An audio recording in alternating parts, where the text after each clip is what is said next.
Olá, pessoal. Eu espero que vocês estejam gostando do evento. Meu nome é Luísa Alduino. Eu sou engenheira civil e mestranda no programa de pós-graduação em engenharia civil da Faculdade de Engenharia de Ilha Solteira. E esse trabalho foi desenvolvido em conjunto com a Bianca Destro e a Rebeca Vazzi, que também são mestrandas do programa, e sob orientação do professor César Lima. Então, esse estudo aborda a análise da fragilidade ambiental na bacia hidrográfica do Turvo Grande, no estado de São Paulo. Nós sabemos que a relação entre a sociedade e a natureza sempre esteve condicionada à forma como o ser humano utiliza, ocupa e transforma o espaço geográfico. E por conta dessa pressão antrópica crescente, especialmente em regiões com forte expansão agrícola e urbana, tem-se a necessidade de uma avaliação ambiental a partir de ferramentas que permitam avaliar a vulnerabilidade do ambiente e também realizar um planejamento territorial adequado. Nesse contexto, nós vamos estudar a bacia hidrográfica do Turvo Grande, que está localizada na região noroeste do estado de São Paulo e está inserida na Unidade de Gerenciamento de Recursos Hídricos, número 15. Então, essa bacia, ela é marcada pela intensa atividade agropecuária, pelos diversos usos da terra e por dinâmicas socioeconômicas que exercem influência direta sobre a sustentabilidade ambiental da região. Por isso é uma região tão importante. Aqui eu trouxe um mapa de localização da bacia do Turvo Grande, que também apresenta seus cursos hídricos. Bom, um conceito importante quando nós vamos avaliar essa vulnerabilidade de um ambiente é o conceito de fragilidade ambiental, que seria o quão suscetível é ou está um ambiente a sofrer alterações. E dentro da fragilidade ambiental, nós temos a fragilidade potencial e a fragilidade emergente. A fragilidade potencial vai levar em conta os fatores naturais que vão atuar naquela área. Então, temos o solo, o relevo, o clima e as planícies de inundação. Todos esses fatores em conjunto vão gerar fragilidade potencial, e quando a gente agrega os fatores antrópicos, como uso e ocupação, nós temos então a fragilidade emergente. Nesse contexto, o objetivo do trabalho se baseia na aplicação de geotecnologias para estudar a fragilidade ambiental da bacia do Turvo Grande, a partir do método de Ross e algumas adaptações, e além disso a gente também quer propor um zoneamento ambiental com base nas características avaliadas. Então vamos para a metodologia. A área de estudo, como eu já comentei, é a bacia do Turvo Grande, que abrange 66 municípios e possui uma área de quase 16 mil quilômetros quadrados. E sua rede hidrográfica é composta principalmente pelos rios Turvo e Grande, mas também conta com alguns afluentes de menor ordem. E essa região é importante por apresentar uma forte influência do setor sucroalcooleiro, com destaque para o cultivo de cana-de-açúcar e citros. Bom, nós queremos então chegar no nosso objetivo final, que seria estudar a fragilidade ambiental. E para chegar nos mapas de fragilidade potencial e emergente, nós tivemos que fazer outros mapas, que seriam os de planície de inundação, geomorfológico, o mapa pedológico, mapa do clima e de uso e cobertura da terra. Começando pelas planícies de inundação, esse mapa foi gerado a partir de um modelo digital de elevação, o MDE, do SRTM, então com uma resolução de 30 metros. Todos os mapas foram gerados a partir do ArcGIS Pro. Então, após tratar esse MDE, nós fizemos algumas análises hidrológicas para gerar rede de drenagem a partir de ferramentas como de direção e acúmulo de fluxo. E fizemos a aplicação do método RAND, que permite identificar a altura relativa do terreno em relação aos cursos d'água. E dessa forma, chegamos às planícies resultantes, que foram classificadas como áreas sujeitas a inundações. Para o mapa geomorfológico, nós também utilizamos o MDE e fizemos o cálculo da amplitude altimétrica, da densidade de drenagem e a integração das variáveis a partir da ferramenta Raster Calculator, também pelo software ArcGIS Pro. Dessa forma, chegamos aos índices de dissecação do relevo e, por fim, conseguimos classificar as fragilidades. Para o mapa pedológico, nós utilizamos como base o mapa de solos do estado de São Paulo, fizemos o processamento no ArcGIS Pro, a reclassificação dos solos e chegamos às classes de fragilidade.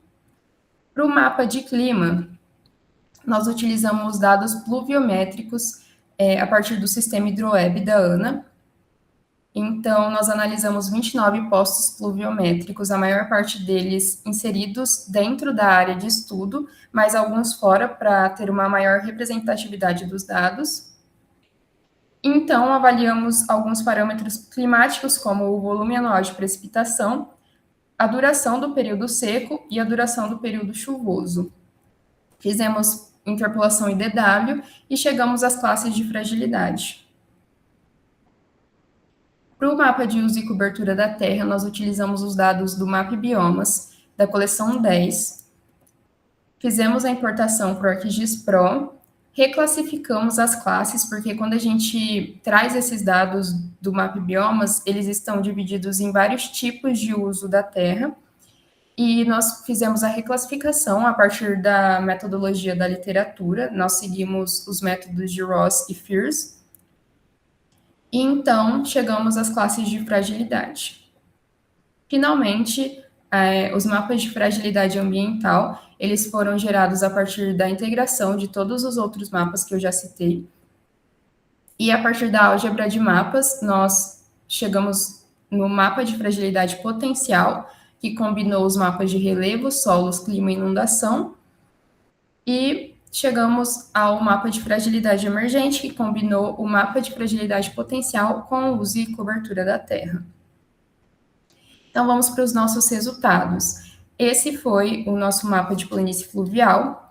Então, embora os resultados tenham apresentado baixa declividade, as planícies de inundação são classificadas como áreas de fragilidade muito forte. Então, essa parte em marrom seriam as nossas áreas de planície de inundação. Para o mapa de matrizes de dissecação do relevo, nós obtivemos esse resultado. Então, as classes de 13, 23, 31, 32 e 33 foram as que apresentaram maior área.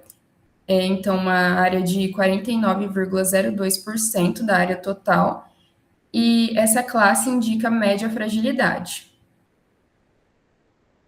Para os mapas dos tipos de solo, nós tivemos a predominância dos argissolos vermelho-amarelos, que contaram com 62,89% da área total, e essa classe seria considerada como de média fragilidade.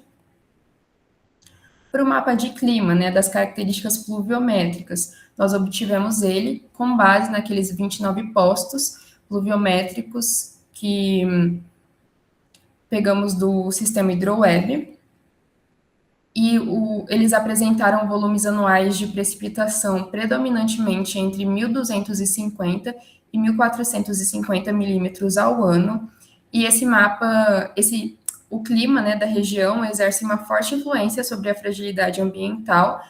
Então, nós dividimos em duas classes, que seria as chuvas menores que 1.330 milímetros e as chuvas maiores que 1.330 milímetros, onde as menores foram classificadas como média fragilidade e as maiores como forte fragilidade.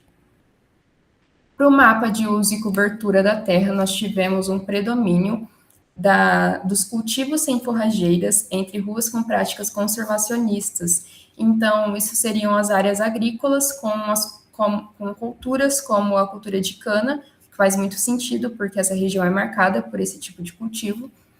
E essa classe ocupa 68,32% da área total da bacia. E esses resultados evidenciaram que a organização espacial da bacia é um reflexo da sua dinâmica socioeconômica, que é marcada pelas atividades agropecuárias e agroindustriais. O mapa de fragilidade potencial, então, foi gerado a partir da combinação dos mapas de solo, de secação, clima e das planícies fluviais. e esse mapa evidenciou claramente a predominância das classes média e forte. Então, a média fragilidade resultou em 45,32% da área total, e essa predominância observada das classes média e forte estão associadas aos tipos de solo, então aos neossolos, aos altos índices de dissecação do relevo e ao clima da região. E agora o mapa da fragilidade emergente, que combinou o mapa da fragilidade potencial com o uso e cobertura da terra, que reforçou o comportamento visto anteriormente na fragilidade potencial, mas dessa vez com leve aumento das áreas classificadas como forte por conta do clima, do relevo e principalmente do uso e ocupação, que apresentou uma fragilidade predominantemente forte. Então, aqui, para o nível de fragilidade muito forte, nós tivemos uma porcentagem de 59,34% da área total. Então, a partir desses resultados, foi proposto um zoneamento ambiental da bacia, considerando os diferentes níveis de fragilidade. Para a apresentação, eu trouxe a análise da fragilidade muito forte, porque são as áreas mais vulneráveis e consideradas prioritárias para o início das ações de recuperação ambiental. Então, nós trouxemos aqui algumas propostas, como o controle rigoroso da ocupação do solo, a recomposição da cobertura vegetal nativa e a proteção dos recursos hídricos.